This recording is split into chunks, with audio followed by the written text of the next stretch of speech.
Thank you for joining us for our webinar today, which is about speaking up to make a difference. I'm your host, Ilaria, Customer Success Manager here at NurseBuddy, and our speaker today is Helen Gruber, who is a well-being coach and trainer. Thank you, Helen, and welcome back to our webinar series.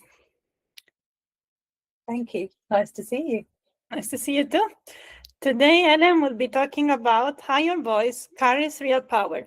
She'll be teaching you how to speak up when you say something a word that is changing, and how to do it in a way that makes you heard without causing conflict. There will be a lot of opportunities to ask questions after Helen's presentation, which will be around 15 minutes. If you have a question, please type it in the Q&A section. You'll find it by clicking on the grid at the bottom right of your screen. If you're on a mobile, you'll need to click on the three dots to see it. We'll wrap up by 2 p.m. We're also recording today's webinar and we'll email it to you afterwards. So I think we're all ready. Over to you, Helen. Thank you. So thank you for joining us today. So as Ilaria said, I'm going to be talking about changing your approach so you can speak up and make a difference. So whatever your role is in care, this session is for you. It doesn't matter what your job title is or what your role is. That doesn't define the value of your voice. All of our voices are important. Our experience, our compassion, and our insight makes a big difference. And as you know, we often have to speak up for other people in care. We speak up for the people that we care for. We need to remember to be able to speak up for ourselves as well. So today I'm talking about how you can shift your approach so speaking up feels possible, safe, and powerful, no matter what your role is. So as you know, in care, we see everything. We notice when someone's not coping, when a routine isn't working, when a small change would make a big difference. We see it all. Especially as a carer, you're there working with the people we support day in, day out. So you know them better than anybody does. So that's why it's really important that you speak up. And I know often people feel uncomfortable about speaking up. People feel that they don't want to be seen as difficult. They're not the manager. They don't want to cause conflict. And sometimes people just feel no one listens anyway. But the truth is, things will only improve when people closest to the work speak up. So when you speak up, you plant the seeds that shift the culture. And it's thinking about the fact that it's not about complaining. It's about safeguarding quality for the people you support, your colleagues, and for your own well-being as well. Really, really important. So how do we shift from silence or struggle to steady and clear? You know, most of us fall into one or two patterns. Staying silent. We tell ourselves it's easier to get on with it and just work through it, bite our tongue, count to 10, grin and bear it. But the silence builds frustration and resentment inside. You know, how many times have you been pushing through, putting up with whatever's going on around you, and you're feeling yourself getting more and more tense, and then at some point you then just let it all out. You just burst because it's all built up inside you. And actually, when you speak up, then you speak up because you're stressed, and then you're not clear, and then you might not even be talking to the right person. You know, it might be when you've got home from work that suddenly it all comes out at the person that's close to you, or to your colleague, or somebody that's not actually involved in what your concern or worries are. It's really important that we find a way that works for each of us to be able to speak up. You know, not hold on to all of those things. Because the other thing is when we have an outburst or just let out how we're feeling in an inappropriate place or the wrong place at the wrong time, like we all do it sometimes, you know, we're all human. But we end up feeling guilty and often misunderstood as well. You know, I know from my experience working in care, if someone just suddenly has an outburst, I'm going into kind of protection mode. I'm like, oh gosh, what's happening? Right, how can I solve this? How can I fix it? Or what do I have to speak up and say to tell them that I didn't do it, or it wasn't me, or any of those things? You go through all these different thoughts and feelings, don't you? And actually you don't hear what the person is saying. You know, you completely miss what they're even trying to tell you, because you're picking up on their stress as well. So it works both ways with the communication and how to share things. And if we can do that in a calm way and a respectful way, it works really well. And as I said, it doesn't matter who we're speaking to, whether you're speaking to your colleague, your line manager, someone from another business, the CEO, it doesn't matter. Everyone, we're all just people, you know. So it doesn't matter who you're speaking to, and you need to feel confident to speak to anybody. But obviously, you know, follow the procedure at work of who you should speak to, you know, when there is a problem. But, you know, just be confident to do it. It's not about authority. It's just about your approach.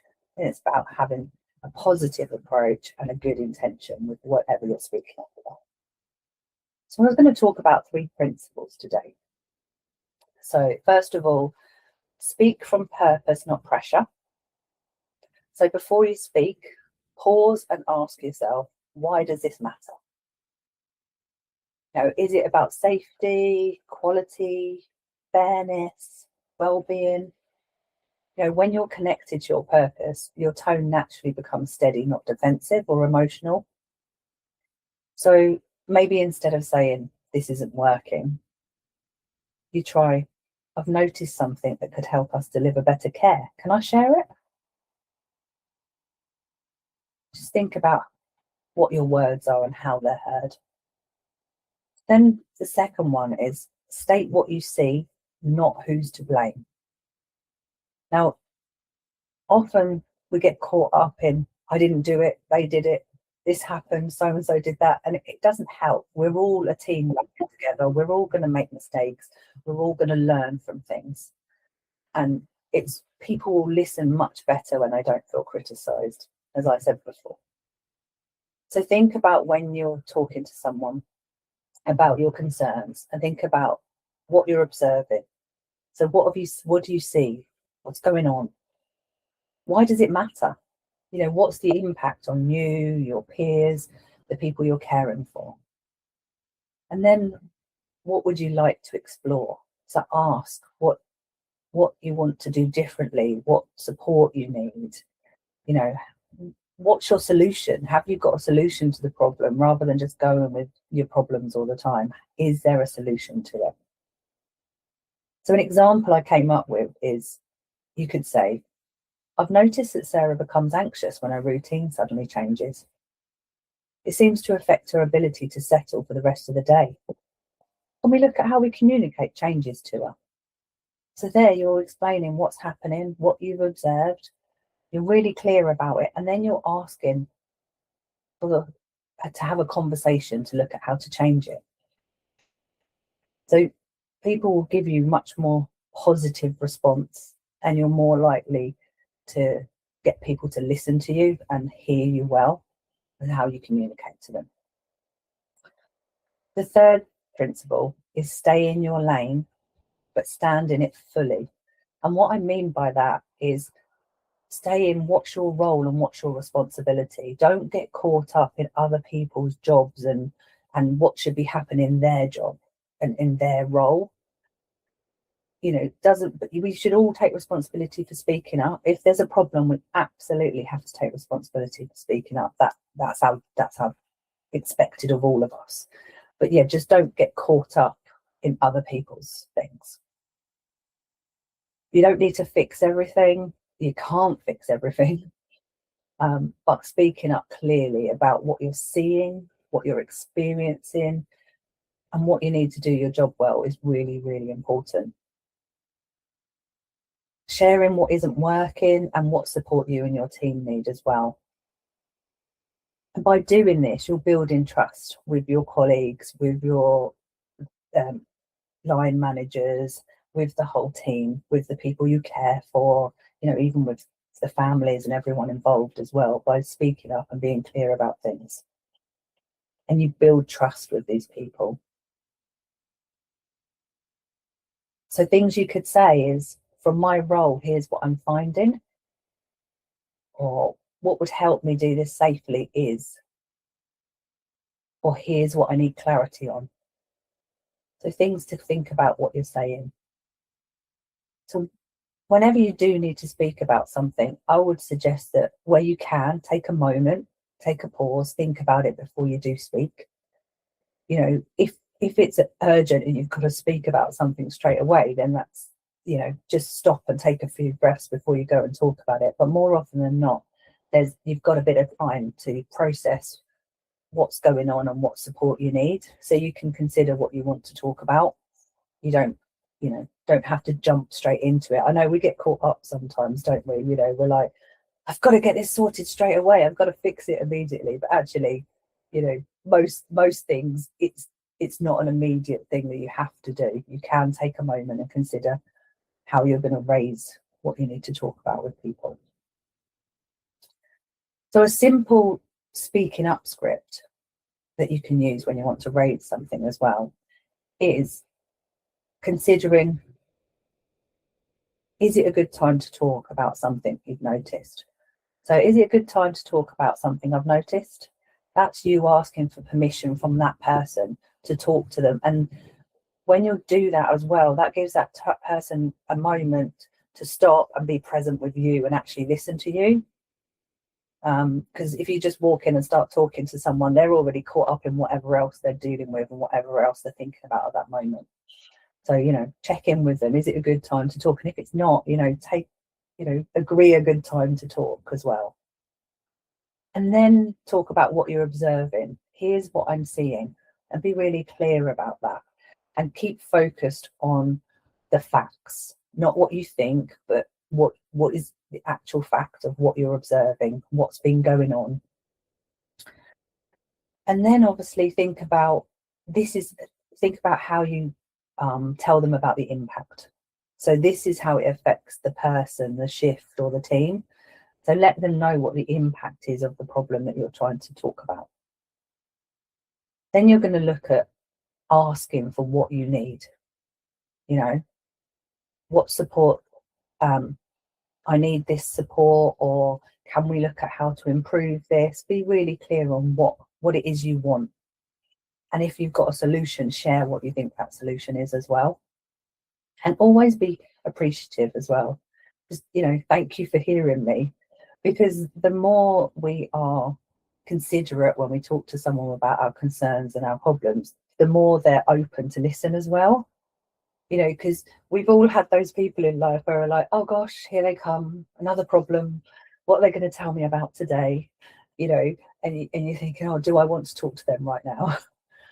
So, you know, the more you talk to people and ask permission to speak, share your concerns and worries, come with solutions, and be thankful for them taking time to listen, the more they're going to be open to you and supporting you too.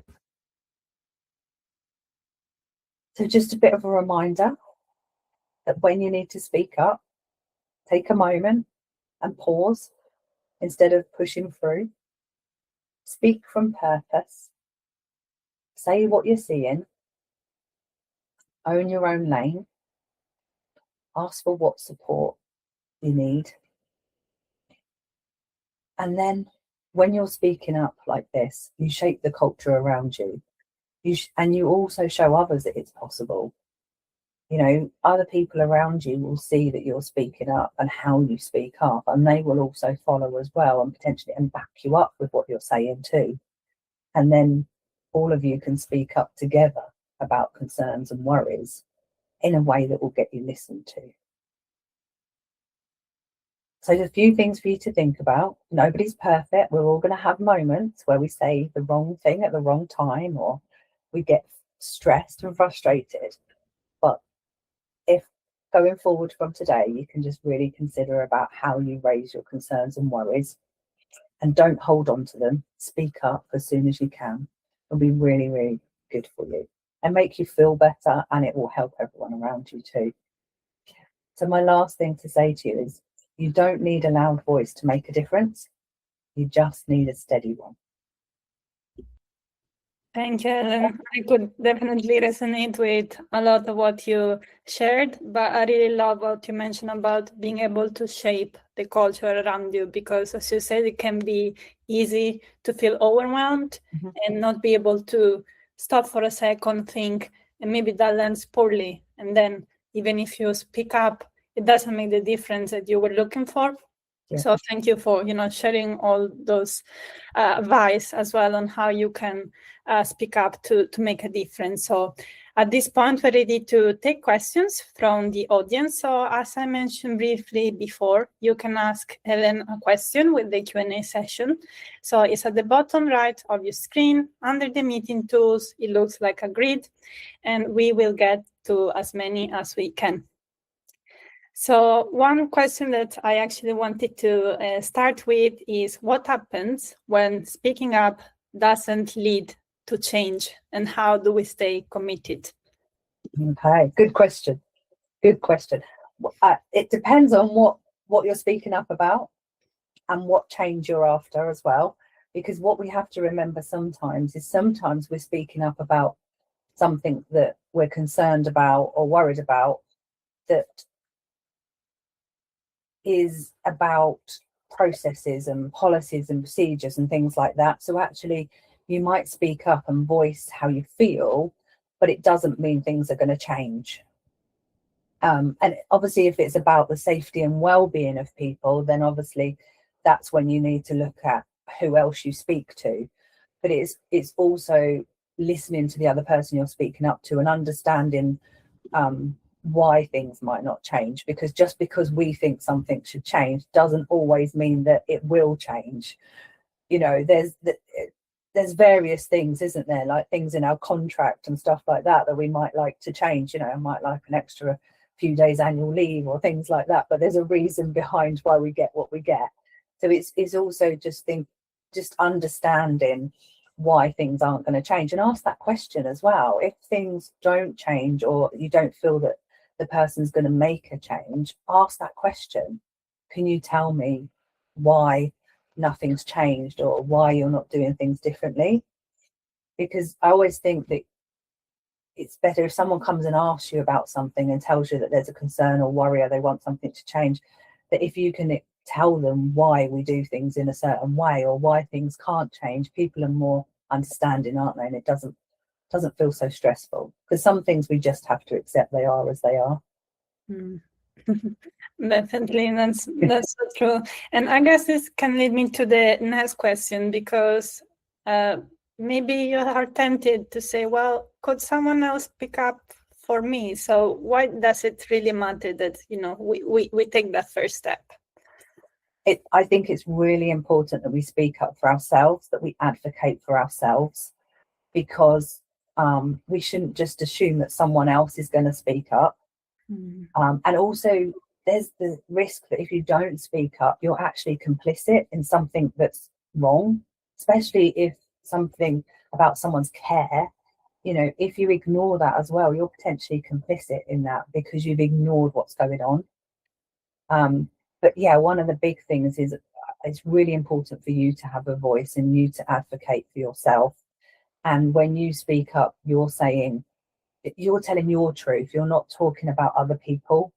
We all have to take responsibility for speaking up for ourselves and voice our own opinions.